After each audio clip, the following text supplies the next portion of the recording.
அந்த ஹாலித் முஜாஹித் என்கிற அந்த 25 வயது இளைஞன் சிறையிலேயே அடித்து சித்திரவதை செய்யப்பட்டு படுகொலை செய்யப்படுகிறார். என்ன காரணம்? விரைவில் அரசு அமைத்த அந்த கமிஷனுடைய அறிக்கை வெளியே வரப்போகிறது.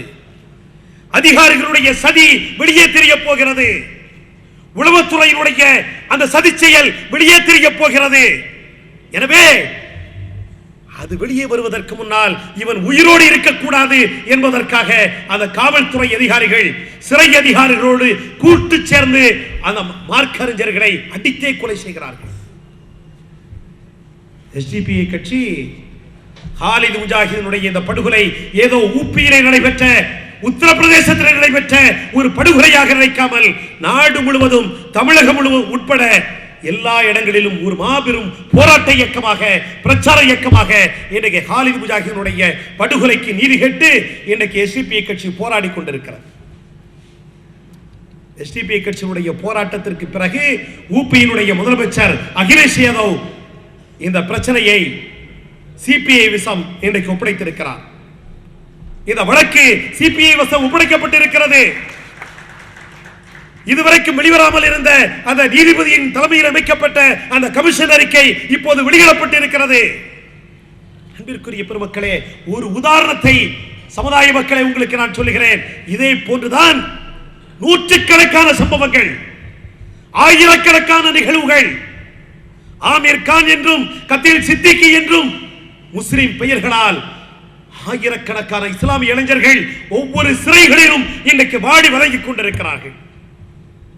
கருப்பு சட்டங்களின் பெயரால்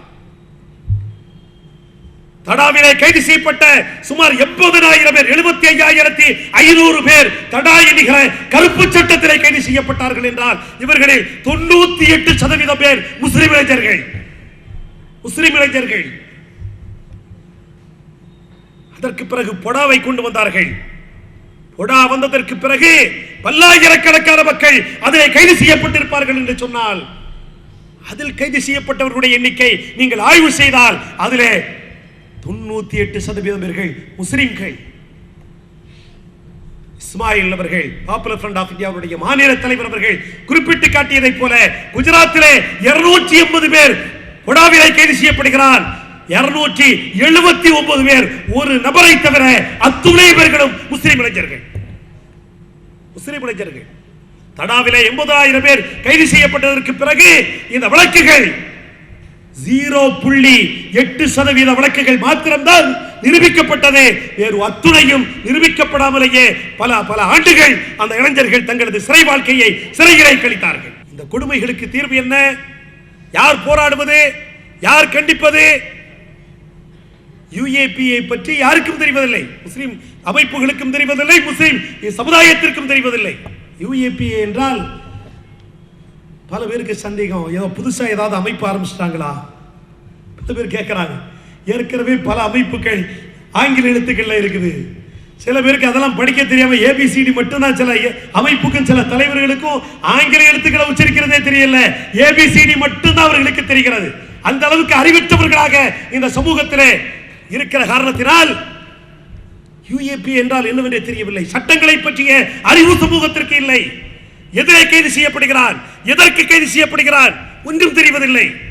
கிச்சான் புகாரி கைது செய்யப்படுகிறான் என்றால் ஒருவேளை அவன் செய்திருப்பாரோ, உண்மையிலேயே அவருக்கு தொடர்பு இருக்குமோ? ஏற்கனவே இவன் கைது செய்யப்பட்டிருக்கிறவன் தானே, ஏற்கனவே பல்வேறு குற்ற வழக்குகள் இவருக்கு இருக்கிறதே என்றுதான் பேசுகிறானே தவிர என்ன நடந்தது, இதை விசாரிப்பதற்கு நாம் என்ன செய்திருக்கிறோம், உண்மை நிலை என்ன, யாரும் அதை பற்றி ஆராய்வதற்கு யாரும் தயாராக இல்லை. பெங்களூர் குண்டுவெடிப்பு வழக்கில் 13 இஸ்லாமிய இளைஞர்கள் தமிழகத்தில் கைது செய்யப்பட்டிருக்கிறார்கள். பெங்களூர்ல குண்டு வெடிக்குது. மல்லேஸ்வர் என்கிற இடத்தில் இருக்கிற பாரதிய ஜனதா அலுவலகத்தில் குண்டு வெடிக்கிறது. ஒரு கர்நாடகக்காரன் கைது செய்யப்படல. தமிழ்நாட்டில் இருந்து போய் அங்க குண்டு வச்சாங்களாம். யாராவது ஒரு ஆளுங்க ஹெல்ப் பண்ணிருக்கணும் இல்ல, உதவி செய்திருக்கணும் இல்ல, யாரும் கைது செய்யப்படல, யாரும் வழக்குகளில் கைது செய்யப்படவில்லை. ஆனால் தமிழகத்தில் இருந்து 13 இளைஞர்கள் அங்கே கைது செய்யப்படுகிறார்கள். மேலும் பலர் இந்த வழக்குகளிலே சேர்க்கப்படுகிறார்கள். ஏண்டா நம்ம கேட்கிறோம், தமிழ்நாட்டில் பாரதிய ஜனதா அலுவலகமே இல்லையா? தமிழகத்தில் இந்து முன்னணி அலுவலகம் இல்லையா? பாரதிய ஜனதா அலுவலகத்தில் குண்டு வைக்கணும்னு சொன்னா தமிழ்நாட்டில் இருக்கிற பாரதிய ஜனதா அலுவலகத்திற்கு அவர்கள் குண்டு வைத்திருக்கலாமே. அதை விட்டுட்டு அவங்க கர்நாடகாவுக்கு போனோம். குண்டு வைக்கணும்னு தீர்மானிச்சான்னு சொன்னா தடைகளை உடைத்துட்டு போய் அங்க குண்டு வைக்கிறதுக்கு அவர்களுக்கு தெரியாதா? அன்பிற்குரிய பெருமக்களே, வேட்டையாடுகிறார்கள் முஸ்லிம் இளைஞர்களை, குறிவைக்கப்படுகிறது இந்த சமூகம். என்ன காரணம்? இந்த சமுதாயத்தினுடைய அந்த போராட்ட உணர்வை இந்த ஆட்சியாளர்கள் தெரிந்து கொண்டு விட்ட காரணத்தினால் இவர்களை எப்பவுமே அடக்கிய வைக்கணும். இவர்கள் விழிப்புணர்வு பெற்றுவிட்டால், இவர்கள் போராட ஆரம்பித்து விட்டால் இவர்களை கட்டுப்படுத்த முடியாது என்கிற அந்த அறிவு உளவுத்துறைக்கு இருக்கிற காரணத்தினால் இன்னைக்கு இந்த சமுதாயத்தை குற்றவாளிகளாக, குற்ற பரம்பரையாக சித்தரிக்கிற ஒரு வேலையை ஆட்சியாளர்களும் உளவுத்துறையும் மத்திய மாநில உளவுத்துறையும் சேர்ந்து இன்றைக்கு செய்து கொண்டிருக்கிறார்கள். இளைஞர்கள் கைது செய்யப்பட்ட உடனே டிஜிபியை போய் சந்திச்சு சமுதாயத்தினுடைய தலைவர்களும் அரசியல் கட்சி பிரமுகர்களும் போய் அமர்ந்து என்ன நடந்தது, பெங்களூர்ல நடந்த நிகழ்ச்சிக்கு தமிழ்நாட்டில் இருக்கிற இளைஞர்களை கைது செய்கிறீர்களே, உண்மையிலேயே அவர்கள் குற்றவாளிகளா உங்களால் சொல்ல முடியுமா என்று கேட்டால் இப்ப எங்களுக்கு சொல்ல முடியாது, எங்களுக்கு தெரியாது. வந்தது கர்நாடக போலீஸ். அவர்கள் வந்தால் நாங்கள் உதவி செய்துதான் ஆக வேண்டும். ஒரு பக்கம் தமிழக முதல்வர் சொல்லுகிறார், NCCT என்கிற தீவிரவாத தடுப்பு மையத்தை அமைப்பதற்கு தமிழகத்திலே நாங்கள் இடம் தர மாட்டோம். ஏன்? தமிழகத்தினுடைய உரிமை பறிபோய்விடும். மத்திய போலீஸ் இங்க வந்து நேரடியாக வந்து மத்திய காவல்துறை யாரை வேண்டுமானாலும் கைது செய்யலாம் என்றால் தமிழகத்திலே காவல்துறை எதற்கு என்று தமிழக முதல்வர் ஒரு பக்கம் கேட்டுக் கொண்டிருக்கிறார். இன்னொரு பக்கம் நம்ம தமிழ்நாட்டு காவல்துறை DIGP சொல்லுகிறார், கர்நாடக போலீஸ் வந்தது, அவர்கள் கைது செய்தார்கள். ஏன் கைது செய்தார்கள் எங்களுக்கு தெரியாது, ஆதாரம் இருக்கிறதா எங்களுக்கு தெரியாது என்றால் தமிழக முதல்வர் நாங்கள் கேட்கிறோம், தமிழக அரசு இரட்டை வேடம் போடுகிறதா அல்லது தமிழக முதல்வருக்கு எதிராக காவல்துறையினுடைய DGP கருத்து சொல்லுகிறாரா? தெரிய வேண்டிய அவசியம் எங்களுக்கு இருக்கிறது. சம்பவம் நடந்து 15 நாட்களுக்கு பிறகு எல்லா தொலைக்காட்சிகளிலும் செய்தி ஓடுகிறது. என்ன செய்தி? பெங்களூர் குண்டுவெடிப்பிலே கைது செய்யப்பட்ட அந்த இளைஞர்களுடைய வீடுகளிலே நடைபெற்ற அந்த ரெய்டில் வெடிகுண்டுகள் கைப்பற்றப்பட்டன, வெடிப்பொருட்கள் கைப்பற்றப்பட்டன என்று தலைப்புச் செய்தியாக ஓடுகிறது. என்னடா இது, நாம் அவர்களுக்காக குரல் கொடுத்துக் கொண்டிருக்கிறோமே, அவர்களது வீடுகளிலே இருந்தே வெடிப்பொருட்கள் கைப்பற்றப்படுகிறது, என்ன நடந்திருக்கிறது என்று ஆய்வு செய்வதற்காக நேரடியாகவே போனோம். ஒவ்வொரு இளைஞருடைய வீட்டிற்கும் சென்று என்ன நடந்தது என்று கேட்டோம். சொல்லுகிறார்கள், கதறுகிறார்கள். அந்த வீட்டிலே இருக்கிற பெண்மணிகள் நடுநிசையிலே வந்து கதவை தட்டினார்கள். வெளியே பார்த்தால் கர்நாடக போலீஸ் தமிழ்நாடு போலீஸ் 2 பேரும் சேர்ந்து இருக்கிறார்கள். அவன் தண்ணி தருவதில் வேண்டாங்க, 2 பேரும் தமிழ்நாட்டினுடைய உரிமையை தருவதிலே 2 அரசாங்கமும் சண்டை போட்டுட்டு இருக்குது. ஆனா ஒடுக்கப்பட்ட சமூக மக்களை வேட்டையாடுவதிலே 2 பேரும் ஒன்று சேர்ந்து அங்கே வந்து நிற்கிறார்கள். பார்த்தா சில வீட்டில் போய் இவர்களை சில பைய கொண்டு உள்ள கொண்டு வச்சிருக்காங்க. வீட்டில் இருந்த பெண்கள் தடுத்து இருக்கிறார்கள். அதையும் மீறி சில பாலிதீன் பைகளை உள்ளே வைத்து அந்த உளவுத்துறை காவல்துறையினுடைய அதிகாரிகள் வெளியே எடுத்து சென்றிருக்கிறார்கள். எவ்வளவு மக்களை முட்டாளாக்கிறோம் பாருங்க. இளைஞர்களை கைது செய்து 15 நாளைக்கு பிறகு வீட்டில் வந்து சோதனை போடுறதுக்கு காவல்துறை அதிகாரிகள் வருகிறார்களாம். வீட்டிலே வெடிப்பொருட்களை அங்கே பையிலே பாதுகாத்து வீட்டிலே இருக்கக்கூடியவர்கள் அங்கே வைத்திருக்கிறார்களாம். இந்த காவல்துறை அதிகாரிகளும் உளவுத்துறை அதிகாரிகளும் எவ்வளவு பூச்சுட்டுகிறார்கள். நாங்க எல்லாத்தையும் கேட்டுட்டு நமக்கு மாநகர கமிஷனர் விஸ்வநாதன் அவர்களிடத்தில் நேரடியாக போய் உட்கார்ந்தோம். கமிஷனர் அவர்களே, என்ன நடந்தது? வீடுகளில் இருந்து வெடிப்பொருட்கள் கைப்பற்றப்பட்டதாக செய்தி வந்திருக்கிறது, உண்மையிலேயே அது நடந்ததா என்று கேட்டால் அவர் சொல்லுகிறார், அப்படி எந்த சம்பவமும் நடக்கவில்லை. நாங்கள் ரைடுக்கு போனது உண்மை, சோதனையிட்டது உண்மை, ஆனால் எந்த வீடுகளிலும் இருந்தும் நாங்கள் எந்த வெடிப்பொருட்களையும் நாங்கள் கைப்பற்றவில்லை. கோவை மாநகர கமிஷனர் சொல்லுகிறார். கேட்கிறோம், என்ன சார் நீங்க இப்படி சொல்றீங்க? ஆனால் எல்லா ஊடகங்களும் வீடுகளில் இருந்து வெடிப்பொருட்கள் கைப்பற்றப்பட்டதாக செய்தி வாசித்திருக்கிறது.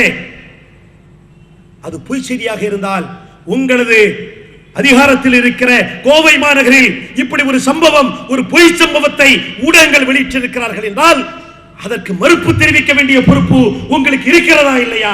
ஏன் நீங்கள் அதை மறுப்பு தெரிவிக்கவில்லை என்று கேட்டால் அது எங்க வேலை இல்லை. ஊடகத்துக்கு மறுப்பு தெரிவிக்கிறது எங்க வேலை இல்லை. ஊடகங்கள் இப்படித்தான் செய்வார்கள். யார் ஒரு காவல்துறையினுடைய கமிஷனர் சொல்லுகிறார், ஊடகத்தால் நீங்கள் மட்டும் பாதிக்கப்படவில்லை, நாங்களும் பாதிக்கப்படுகிறோம். ஊடக நண்பர்கள்ட்ட கேட்டா காவல்துறை அதிகாரிகள் இப்படித்தான் செய்வார்கள், எங்களை கிள்ளி விடுவதும் அவர்கள்தான், பிறகு தொட்டிலை ஆட்டுவதும் இந்த காவல்துறை அதிகாரிகள் தான் என்று சொல்லி ஊடக நண்பர்கள் இங்கே கை காட்டுகிறார்கள். நான் கேட்கிறேன், உங்களது விளையாட்டிற்கு, உங்களது சதி செயலுக்கு இந்த சமுதாயம் தான் கிடைத்ததா? கோடிக்கணக்கான சக சமுதாயத்தை சார்ந்த மக்கள் என்ன மனதோடு பார்ப்பார்கள், என்ன நினைத்திருப்பார்கள்? என்னடா இது, வீட்டில் கூட வெடிகுண்டை வச்சிருக்கிறார்களே, இவ்வளவு பயங்கரமான தீவிரவாதிகளா என்று இந்த நாட்டிலே வாழ்கிற விவரம் தெரியாத மக்களுடைய அந்த மனநிலை. யார் இதை மாற்றுவார்கள்? இந்த பிளவை சீர் செய்யக்கூடிய பொறுப்பு யாரிடத்தில் இருக்கிறது? அன்பிற்குரிய பெருமக்களே, எனவேதான் social democratic party of India SDPI கட்சி இப்போது களமிறங்கி இருக்கிறது. நாடு முழுவதும் இனிமேலும் இது மாதிரியான அநியாயத்தை செய்வதற்கு காவல்துறையா இருக்கட்டும், உளவுத்துறையா இருக்கட்டும், ஆட்சியாளர்களாக இருக்கட்டும், யாராக இருந்தாலும் இப்படிப்பட்ட அநியாயத்தை எதிர்கொள்வதற்கு இன்றைக்கு இந்த ஒடுக்கப்பட்ட சமூகத்திலிருந்து இன்றைக்கு social democratic party of India SDPI கட்சி புறப்பட்டு இருக்கிறது. எங்களுக்கு எதை பத்தியும் கவலை இல்லை. நீ தடாவை கொண்டு வா, நீ பொடாவை கொண்டு வா, யூஏபிஏ மாதிரி 10 எத்தனை பிஏக்களை வேண்டுமானாலும் கொண்டு வா. ஆனால் இந்த சமூகத்தை தட்டி எழுப்புவதற்கு நாங்கள் புறப்பட்டு இருக்கிறோம். இந்த சமூகம் இன்றைக்கு எஸ்டிபிஐ கட்சிக்கு பின்னால் இன்றைக்கு அணி திரண்டு கொண்டிருக்கிறது. காவல்துறையும் உளவுத்துறையும் ஆட்சியாளர்களுடைய இந்த துரோக செயலையும் தோலுறுத்தி காட்டுவதற்கு நாங்கள் இன்றைக்கு தயாராக களமிறங்கி போராடுவதற்கு இன்றைக்கு எஸ்டிபிஐ கட்சி முன் வந்திருக்கிறது. அன்பிற்குரிய பெருமக்களே, சொன்னார் தோழர் செந்தமிழன் சீமான் அவர்கள் தங்களது பேச்சிலே சொன்னபோது அவர் மீது எங்களுக்கு மிகுந்த மரியாதை உண்டு. ஏனென்றால் பெங்களூருடைய நான் பேசிய இந்த குண்டுவெடிப்பு வழக்கில் உடனடியாக அறிக்கை வெளியிட்ட ஒரு அரசியல் தலைவர் தோழர் சீமான் அவர்கள் என்கிற மரியாதை என்னை போலவே இன்றைக்கு இந்த சமுதாயத்தினுடைய எல்லா இளைஞர்களுக்கும் ஏற்பட்டிருக்கும் என்றுதான் நான் கருதுகிறேன். அதே போன்று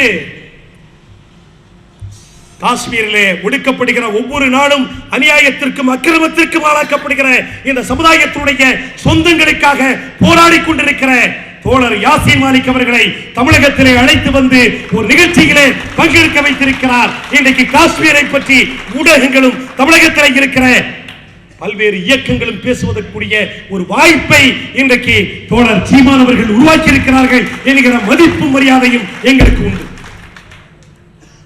அன்பிற்குரிய பெருமக்களே, எங்களை பொறுத்தவரைக்கும் பாரதிய ஜனதாவும் காங்கிரஸையும் ஒரே தட்டில் வைத்துத்தான் நாங்கள் பார்க்கிறோம். பாரதிய ஜனதா சொல்லிட்டு செய்றான், இவன் முதுகில குத்துகிறான் என்கிற அறிவு புரிதல் எங்களுக்கு இருக்கிறது.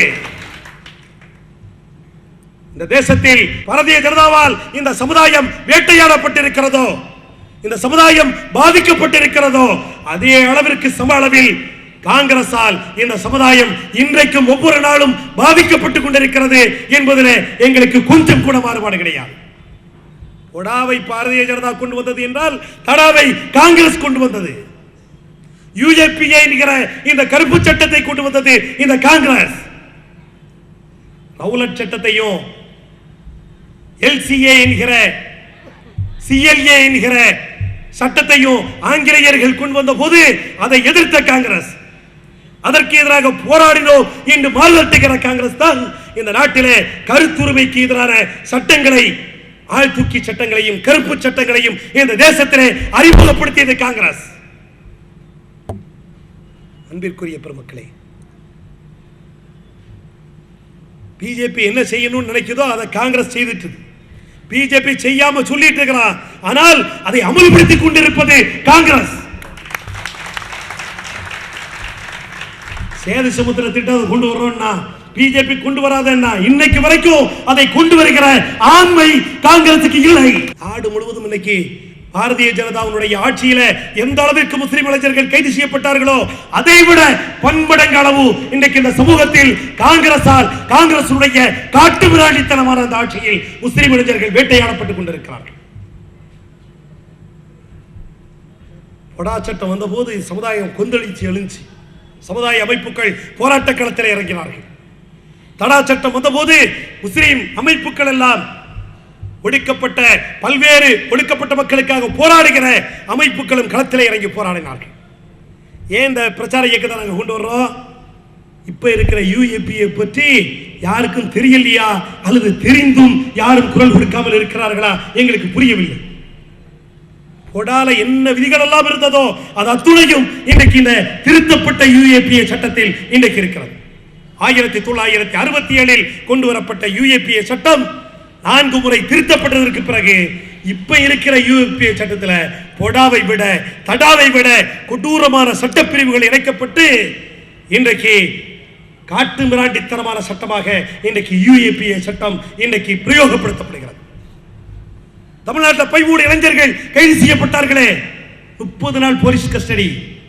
சாதாரண வழக்கில் போனா 5 நாள் போலீஸ் கஸ்டடி, யூஏபியில் போனா 30 நாள் 45 நாள். சாதாரண வழக்குகளில் கைது செய்யப்பட்டால் அதிகபட்சம் பிழை இல்லாமல் 90 நாள் என்றால் 180 நாள், 1 வருட காலம், 3 வருட காலம், 4 வருட காலம். மஹ்தனி அவர்கள், அப்துல் நாசர் மதனி, இந்த சமுதாயத்தை குறிவைப்பதற்கும் வேட்டையாடுவதற்கும் மிகப்பெரிய முன் உதாரணம் அப்துல் நாசர் மஹ்தனி என்கிற பிடிபியினுடைய தலைவர் மஹ்தனி அவர்கள். 4 வருஷம் ஆச்சு. ஏற்கனவே 10 வருஷம் ஜாமீனே இல்லாம கோயம்புத்தூர்ல, இப்ப கர்நாடகா பெங்களூரில் 4 வருடமாக சிறையில் இருக்கிறார் என்றால் அதற்கு காரணம் இந்த யூஏபிஏ சட்டம். எனவே இந்த காங்கிரஸ் எதோச்சாதிகார இந்த அரசாங்கத்திற்கு முற்றுப்புள்ளி வைக்கிற, பாடம் புகட்டுகிற, பதில் சொல்லுகிற கடமை ஒடுக்கப்பட்ட சமூக மக்களுக்கு இருக்கிறது, முஸ்லிம் சமுதாயத்திற்கு இருக்கிறது என்பதனை இந்த நல்ல நேரத்திலே சமுதாய சொந்தங்கள் புரிந்து கொள்ள வேண்டும். காங்கிரசுக்கு என்ன தைரியம்னா, என்ன செய்தாலும் பிரச்சனை இல்லை, முஸ்லிம்களுக்கு வேற வழி இல்லை. பாரதிய ஜனதாவுக்கு முஸ்லிம்கள் ஓட்டு போட மாட்டார்கள். எனவே பாரதிய ஜனதாவுக்கு மாற்றாக வேற யாரும் இந்திய அளவில் இல்லை. எனவே என்ன செய்தாலும் எவ்வளவு அடித்தாலும் தாங்குகிற நிலையில் முஸ்லிம்கள் இருக்கிறார்கள். வேற வழி இல்லை. காங்கிரஸா பிஜேபியா பரவாயில்லை, காங்கிரஸுக்கே போட்டு போயிடும். பிஜேபி எப்படி கொண்டு வர்றது? எனவேதான் இன்றைக்கு தேசம் முழுவதும் 23 மாநிலங்களில் இன்றைக்கு காங்கிரசுக்கு எதிராக, பாரதிய ஜனதாவுக்கு எதிராக ஒடுக்கப்பட்ட சமூக மக்களை ஒருங்கிணைக்கிற முயற்சியில் இன்றைக்கு எஸ்டிபி கட்சி இன்றைக்கு புறப்பட்டிருக்கிறது. வருகிற ராஜஸ்தான் தேர்தலில் எஸ்டிபி கட்சி போட்டியிட போகிறது. டெல்லி சட்டமன்ற தேர்தலில் நாங்கள் போட்டியிடுவோம். எங்களை பொறுத்த வரைக்கும் ஜெயிக்கிறோமோ இல்லையோ, முதல்ல தோக்கிறதுக்காக வேண்டிய போட்டியிடுவோம். இரண்டாவது அடுத்த தோற்கடிக்கிறதுக்கே போட்டியிடுவோம். மூன்றாவது எஸ்டிபிஐ கட்சி ஒடுக்கப்பட்ட சமூக மக்களுடைய ஆதரவோடு ஜெயிப்பதற்காக தமிழகத்தில் மாத்திரமல்ல இந்தியா முழுவதும் நாங்கள் போட்டியிடுவோம். அன்பிற்குரிய பெருமக்களே, முஸ்லிம் சமுதாயம் கிளர்ந்தெழ வேண்டிய ஒரு நிலையில் ஒரு போராட்ட உணர்வை நாம் உருவாக்கிக் கொள்ள வேண்டிய ஒரு அவசியத்தில் இந்த சமுதாயம் இருக்கிறது. கொஞ்சம் பேருக்கு எதை பத்தினாலும் பிரச்சனை இல்லை. 10 பேர் கைது செய்யப்பட்டானா அது நமக்கு என்ன போச்சு? கிச்சாம் புகாரி தானே, அல்லது கோவையில் இருக்கிற ஹக்கீமா, நேரப்பாளையத்தில் இருக்கிற பஷீரா, எவரை பற்றியும் பிரச்சனை இல்லை.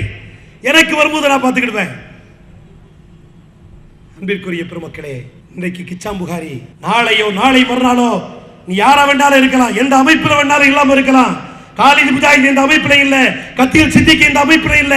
நீ ரோட்டில் போகும்போது உன்னை தூக்கிட்டு போய் ஆழ்தூக்கி சட்டத்தில் உள்ள உட்கார்ந்த காங்கிரஸ் அரசாங்கம் அல்லது இந்த மாநில அரசாங்கம் நாளைக்கு உனக்கு கேட்கறதுக்கு நாதி இல்லாம பேர் ஞாபகத்தில் வச்சுக்க. ஆனா யார் இல்லாட்டாலும் எஸ்டிபி நாங்க வருவோம். அன்பிற்குரிய பெருமக்களே, இந்த நாட்டில் என்ன நடந்து கொண்டு இருக்கிறது? வெறும் மசாயில் பிரச்சனையில உட்கார்ந்துட்டு அதை செய்யலாமா, இதை செய்யக்கூடாதா, அது அப்படியா, இது இப்படியா, அவன் முஸ்லிமா, இவன் காபிரா, இதிலேயே இந்த சமூகம் இன்றைக்கு சீரழிந்து கொண்டிருக்கிறது என்பதைத்தான் இன்றைக்கு நாம் பார்க்கிறோம். தேசத்திலே சமுதாயத்தினுடைய நிலை என்ன? பல்லாயிரக்கணக்கான முஸ்லிம் இளைஞர்கள் இந்த சிறைச்சாலைகளிலே, சிறை கொட்டடிகளிலே இன்றைக்கு சீரழிந்து கொண்டிருக்கிறார்களே.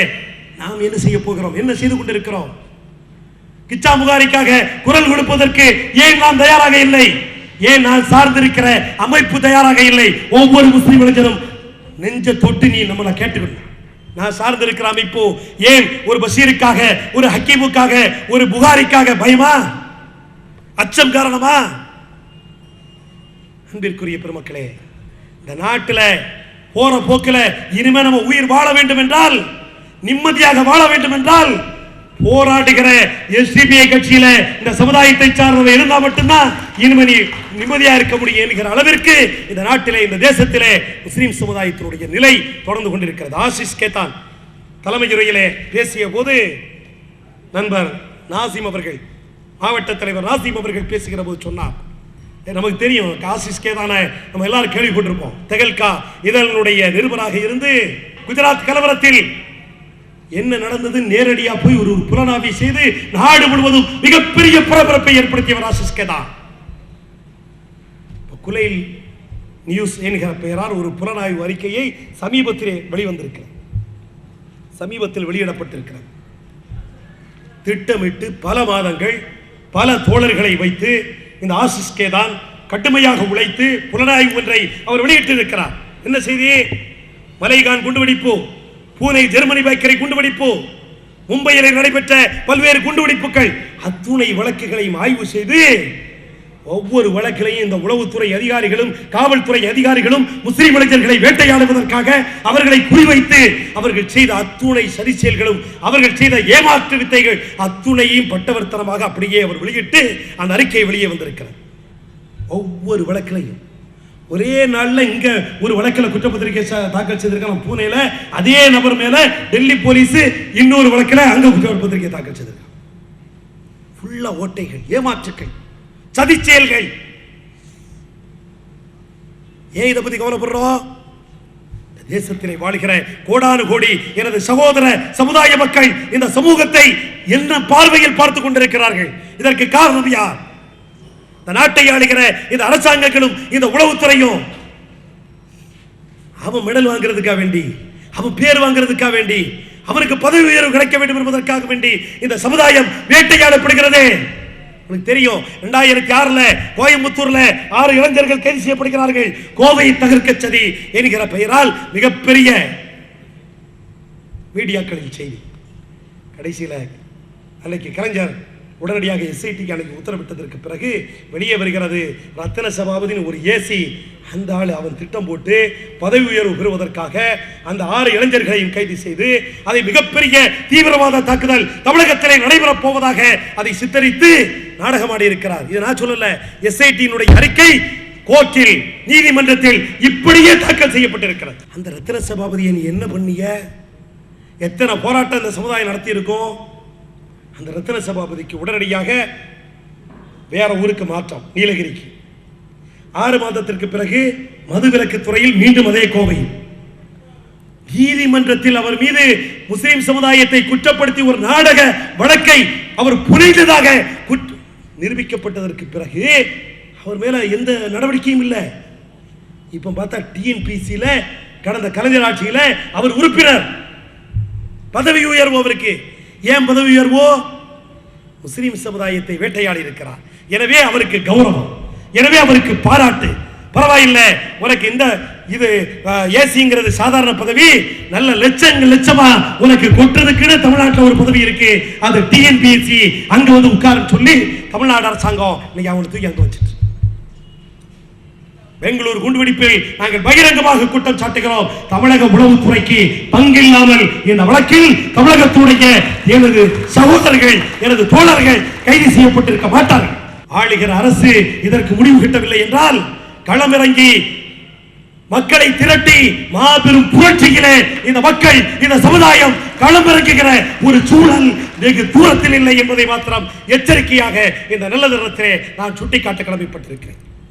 அன்பிற்குரிய பெருமக்களே, காட்டு மிராண்டி சட்டங்கள், கருப்பு சட்டங்கள் யார் மேல் ஏவி இருக்க வேண்டும்? கேட்டார் தோழர். லட்ச லட்சமா கோடி கோடியாக கொள்ளையடித்துக் கொண்டு இந்த தேசத்தினுடைய ஆட்சியாளர்களாக இருக்கிற சட்டவிரோத செயல்களை செய்பவர்கள் யார்? மன்மோகன் சிங், இந்த நாட்டினுடைய நிதியமைச்சர்கள் இந்த நாட்டை அடகு வைத்துக் கொண்டிருக்கிறார்கள் அந்நிய நாட்டுகள் ஏகாதிபத்தியத்திற்கு. அது சட்டவிரோதம் இல்லையா? இந்த நாட்டினுடைய சொத்துக்களை வளங்களை சூறையாடுவது தேச விரோதம் இல்லையா? இந்த நாட்டிலே வாழ்கிற ஒரு மிகப்பெரிய சமுதாய மக்களை குற்றப்பரம்பரையாக சித்தரிப்பது காட்டுமிராண்டித்தனம் இல்லையா? சட்டவிரோத செயல் இல்லையா? குஜராத்தில் 2000 3000 பல பல ஆயிரம் மக்களை, முஸ்லிம் சமுதாயத்தை சார்ந்த மக்களை மிக கொடூரமாக கொன்றொழித்தார்களே சங்கு பரிவார சக்திகள். என்ன யுஏபிஏ சட்டம் எங்க போச்சுது? 26க்கும் மேற்பட்ட போலி என்கவுண்டர்களில் இந்த சமுதாயத்தினுடைய இளைஞர்கள் படுகொலை செய்யப்பட்டார்களே. அதில் சம்பந்தப்பட்ட அதிகாரிகள் மீது இந்த யுஏபிஏ சட்டம் பாயாதது ஏன்? எங்கே அங்கெல்லாம் ஏன் போனோம்? தமிழகத்தில் எனது உறவுகள், எங்களது சொந்தங்கள், கோவையிலே 19 உயிர்கள் பலி குறிக்கப்பட்டதே, வேட்டையாடப்பட்டதே. அதற்கு காரணமா ஒரு மேல யுஏபிஏ சட்டமோ காட்டுமிராண்டி சட்டங்களோ ஏன் போடப்படவில்லை? கேட்கிறதுக்கு நாதி இல்லை. ஏனென்றால் தோழர் சுட்டிக்காட்டியதை போல செய்கிறவன் அதிகாரத்தில் இருக்கிறான், ஆதிக்க சக்தியாக இருக்கிறான். எனவே ஒடுக்கப்பட்ட சமூக மக்களை மேலும் மேலும் அவர்களை ஒன்றுமில்லாமலாக்குவதற்கு, அவர்கள் தலையிலே மிளகாய் அரைப்பதற்கு இன்றைக்கு அவர்கள் தயாராக இருக்கிறார்கள். அந்த எண்ணத்தில் மண்டள்ளி போடும். களம் இறங்கி காவல்துறையாக இருந்தாலும் உளவுத்துறையாக இருந்தாலும் காட்டு மிராண்டித்தனத்திற்கு எதிராக, அநியாயத்திற்கு எதிராக, அக்கிரமத்திற்கு எதிராக இனிமேலும் நாங்கள் பணிஞ்சு போக மாட்டோம் என்று நெஞ்சை நிவர்த்தி காட்டுகிற துணிவு இந்த சமூகத்திற்கு வர வேண்டும். எஸ்டிபி தொண்டர்களுக்கு வந்துவிட்டது, ஒட்டுமொத்த சமுதாயத்திற்கு வர வேண்டும். பெங்களூர் குண்டுபிடிப்பு வழக்கில் நாங்கள் வைக்கிற கோரிக்கை சிபிஐயின் கோரிக்கை. கொடுங்க, சிபிஐயின் கோரி சரியா இருக்குமா? அது என்ன எப்படி நடக்கும் இந்த தேசத்தில்? அது ரெண்டாவது விஷயம். இருந்தாலும் குறைந்தபட்சம் எங்களது கோரிக்கை தமிழக முதல்வருக்கும் மத்திய அரசுக்கும் கேட்கிறோம். பெங்களூர் குண்டுவெடிப்பு வழக்கை நீங்கள் சிபிஐ வசம் நீங்கள் ஒப்படைக்க வேண்டும். கருப்பு சட்டங்களை போட்ட உடனே தீவிரவாதம் போயிருமா கேட்டார்கள் தோழர். இத்தனை சட்டம் இருக்கும்போதுதான் வடகிழக்கு மாகாணங்களில் நமது இந்திய நாட்டு உறவுகள் அங்கே போராடி கொண்டிருக்கிறார்கள். இந்த சட்டங்கள்லாம் இருக்கு. மக்கள் புறப்பட்டுட்டாங்க.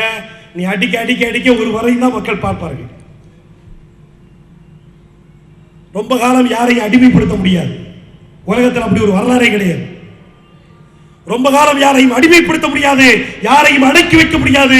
ஒரு நாள் இந்த சமுதாய மக்கள் கிளர்ந்தெழுந்தால் வடகிழக்கு மாகாணங்களிலேயே இந்த பல்லிடிச்சிட்டு இருக்க இந்திய நாட்டினுடைய அந்த ராணுவமும் உளவுத்துறையும் சீரழிந்து கொண்டிருக்கிறது. நாடு முழுவதும் வாழ்கிற இந்த சமுதாய மக்கள் தெருவில் இறங்கினால், கிளர்ந்து எழுந்தால், புரட்சியில் ஈடுபட்டால் அதை தடுக்கிற ஆற்றல் இந்த நாட்டில் இருக்கிற ராணுவத்திற்கு இருக்கிறதா? உளவுத்துறைக்கு இருக்கிறதா? நாட்டில் இருக்கிற அன்பில், இந்த மண்ணின் மீது இருக்கிற அன்பின் காரணத்தினால் எச்சரிக்கையாக இந்த நாட்டினுடைய ஆட்சியாளர்களுக்கும் உளவுத்துறைக்கும் சொல்ல வேண்டிய கடமை எங்களுக்கு இருக்கிறது.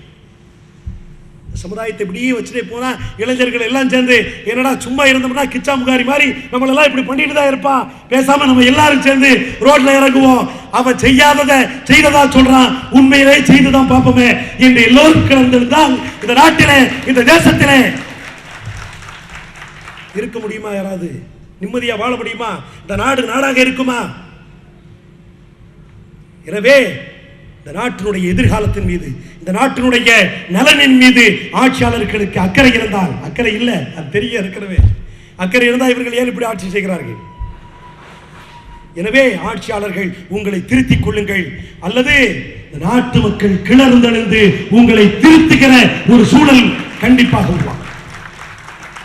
சட்டவிரோத செயல்கள் தடுப்பு சட்டம் 500 எனது சகோதரர்கள் மீனவர்கள் கடலில் போய் அவன் வயிற்றினுடைய உணவு, அவனுடைய ஒரு நாள் ஜீவனுக்காக கடலிலே இறங்கி அவன் போராடுகிறான். ஒவ்வொரு நாளும் 500 பேர் சுட்டுக் கொண்டதற்கு பிறகு இவங்க உட்கார்ந்து பேசிட்டு இருக்கிறான். இறையாண்மை, இந்த நாட்டினுடைய கௌரவம், இந்த நாட்டினுடைய கண்ணியம் கேவலமா இல்லை.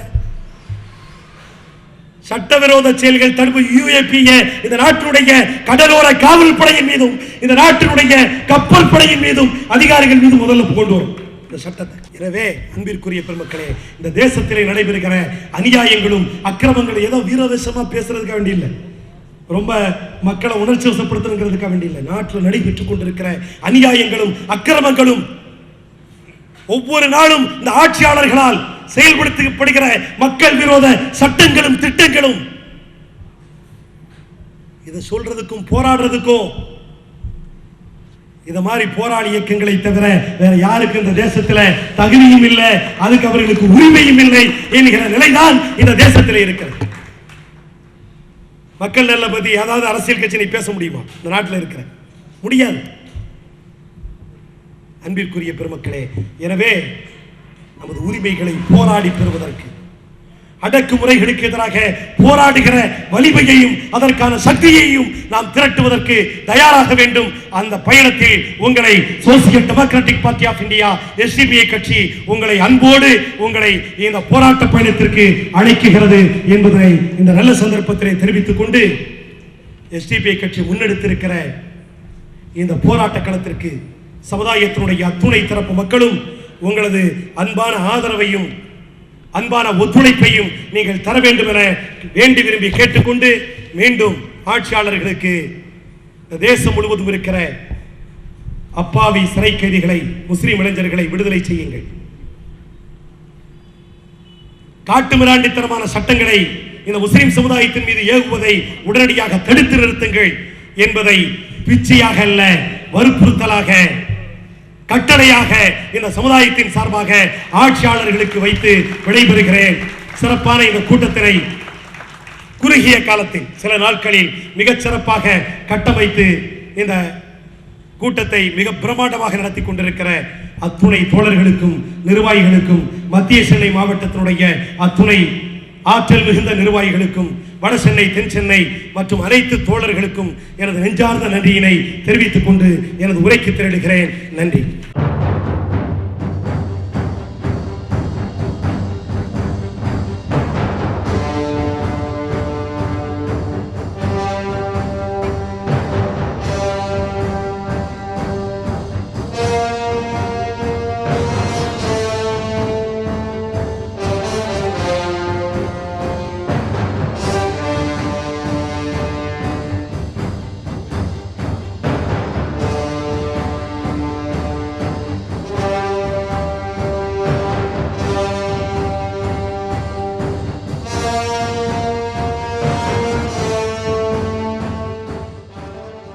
தரிசாக கிடக்கக்கூடிய பூமியிலே மேகத்தை நிழலடச் செய்து, மலையை பொழிய செய்து, புற்பூண்டுகளை ஜோடி ஜோடியாக எவன் படைத்தானோ அந்த படைப்பாளனுடைய அழகிய திருநாமத்தால் ஆரம்பம் செய்கின்றேன். தீர்மானம் 1. மக்கள் விரோத மனித உரிமைக்கு எதிரான கொடுமைகள் நிறைந்த தடா கொடா சட்டத்தை விட கொடிய கருப்பு சட்டமான திருத்தப்பட்ட UAPA என்னும் சட்டவிரோத செயல்கள் தடுப்பு சட்டம், இது மனித உரிமைக்கு இந்திய அரசியல் அமைப்பு சட்ட தந்துள்ள அடிப்படை உரிமைக்கு எதிரானது. மேலும் இது துஷ்பிரயோகம் செய்யப்படுகிறது. எனவே இந்த சட்டத்தை உடனடியாக ரத்து செய்ய வேண்டும் என்று மத்திய அரசை இந்த பொதுக்கூட்டம் வலியுறுத்துகிறது. தீர்மானம் 2. மக்கள் விரோத UAP கருப்பு சட்டத்தின் கீழ் கைது செய்யப்பட்ட அப்பாவி இளைஞர்களை உடனடியாக விடுதலை செய்ய இந்த பொதுக்கூட்டம் வலியுறுத்துகிறது. தீர்மானம் 3. நாட்டின் பல்வேறு சிறைகளில் எந்த விசாரணையுமின்றி குற்றப்பத்திரிகை தாக்கல் செய்யப்படாமல் பல ஆண்டுகள் சிறையில் அடைக்கப்பட்டிருக்கும் அப்பாவி இளைஞர்களை உடனடியாக விடுதலை செய்ய வேண்டும் எனவும் ஜாமீனின்றி சிறையில் வாடும் முஸ்லிம் இளைஞர்களுக்கு ஜாமீன் வழங்க நடவடிக்கை எடுக்க வேண்டும் எனவும் மத்திய அரசை இந்த பொதுக்கூட்டம் வலியுறுத்துகிறது. தீர்மானம் 4. பெங்களூர் மல்லீஸ்வரம் குண்டுவெடிப்பில் தொடர்புபடுத்தி தமிழக இளைஞரை அநியாயமான முறையில் UAPA சட்டத்தின் கீழ் கைது செய்யப்பட்டதை இந்த பொதுக்கூட்டம் கண்டிப்பதோடு அவர்களை உடனடியாக விடுதலை செய்ய வேண்டும் எனவும் இந்த வழக்கு போலி வழக்கு என்பதால் வழக்கை CBI விசாரணைக்கு உத்தரவிட வேண்டும் என இந்த பொதுக்கூட்டம் வலியுறுத்துகிறது. தீர்மானம் 5.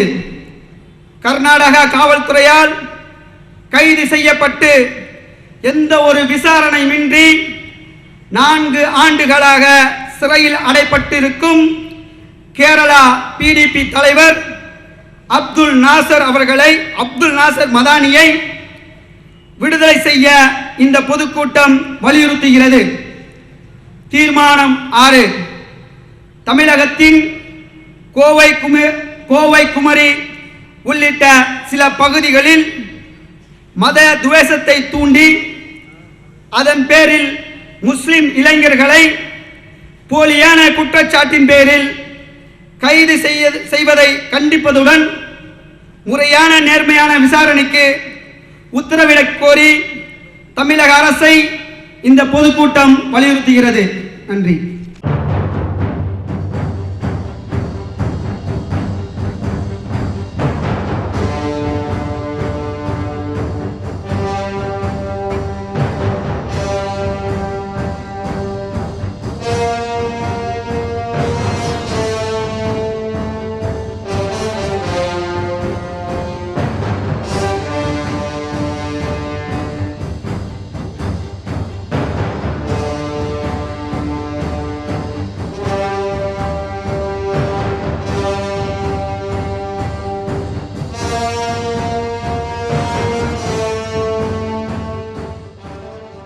மத்திய அரசே மக்கள் விரோத UAPA கருப்பு சட்டத்தை ரத்து செய், அப்பாவி முஸ்லிம்களை அபாய முஸ்லிம்களாக விரும்ப வேண்டாம் என்று மத்திய அரசை கண்டித்து இந்த மாபெரும் பொதுக்கூட்டத்திற்கு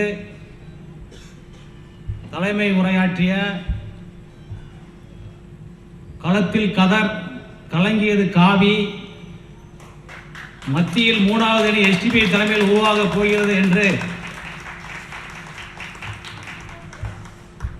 உரை நிகழ்த்திய மத்திய சென்னை மாவட்ட தலைவர் அருமையண்ணன் முகமது நாசிம் அவர்களையும் கடந்த கால வரலாற்றிலே வட சென்னைக்கே அமீராக இருந்து ஒரு வளர்ச்சியை ஏற்படுத்தி தந்த மாநில செயலாளர் அருமை அண்ணன் அமீர் ஹம்சா அவர்களையும் SDPI தான் என்று எங்கள் நரம்புக்கெல்லாம் முறுக்கேற்றி உரையாற்றி அமைந்திருக்கும் எங்கள் கட்சிக்கு கிடைத்த ரத்தினம் அவர்களையும் ஒடுக்கப்பட்ட மக்களுக்காகவும் அநீதி இழைக்கப்பட்ட மக்களுக்காகவும் இன்று தமிழகத்திலே ஒரு தூணாக விளங்கிக் கொண்டிருக்கும் இஸ்லாமிய ஓட்டிலே வாழ்ந்து கொண்டிருக்கும் காங்கிரஸை இஸ்லாமியர்களுக்கு நீங்கள் ஆப்பு வைக்கிறீர்களா என்று ஒரு சிறப்புரையாற்றிய மாநில தலைவர் KKSSM தகலான் பாவி அவர்களையும் இளைஞர் சமுதாயத்தையே இன்று நேர்வழி காட்டி வீர நடை போட்டுக் கொண்டிருக்கும் பாப்பர் ஃபண்ட் ஆஃப் இந்தியாவுடைய மாநில தலைவர் AS இஸ்மாயில் சாஹிப் அவர்களையும் இந்த நிகழ்ச்சியின் கதாநாயகராக வருகை தந்து மத்திய அரசை பற்றி பேச வேண்டுமா, ஏதோ நான் வருகிறேன் என்று வீர உரையாற்றிய நாம் தமிழர் கட்சியின் தலைவர் சீமான் அவர்களையும் எங்கள் அன்பை ஏற்று இங்கு வருகிற பொதுமக்களுக்கும் வியாபார பெருங்குடி மக்களுக்கும் தாய்மார்களுக்கும் பெரியோர்களுக்கும் நீங்கள் அந்த பொதுக்கூட்டத்தை தைரியமாக நடத்துங்கள், உங்களுக்கு பாதுகாப்பு தருகிறோம் என்று கூறி காவல்துறை அதிகாரி பாதுகாத்துக் கொண்டிருக்கும் காவல்துறை அதிகாரிகளுக்கும், உளவுத்துறை அதிகாரிகளுக்கும், பத்திரிகை நண்பர்களுக்கும், ஒளிபெருக்கி தந்த நல்ல உள்ளங்களுக்கும்,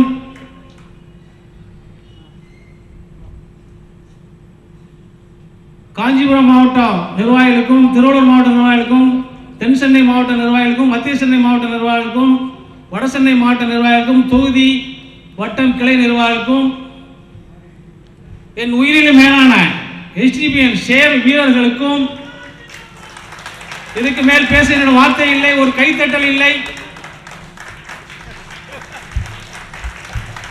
சொல்லி UAP சட்டத்தை தமிழ்நாட்டுக்கு விடமாட்டேன் என்று தமிழக அரசு உறுதியாக இருப்பதை உணர்ந்து நாங்கள் இந்த விஷயத்தில் அவர்களோட கடைசி வரை துணை நிற்போம் என்று கூறி, வாழ்வது ஒரு முறை வாழ்த்தட்டும் தலைமுறை என்று கூறி எனக்கு நன்றி வரை கொடுத்த நன்றி என்று கூறி விடைபெறுகிறேன். நன்றி.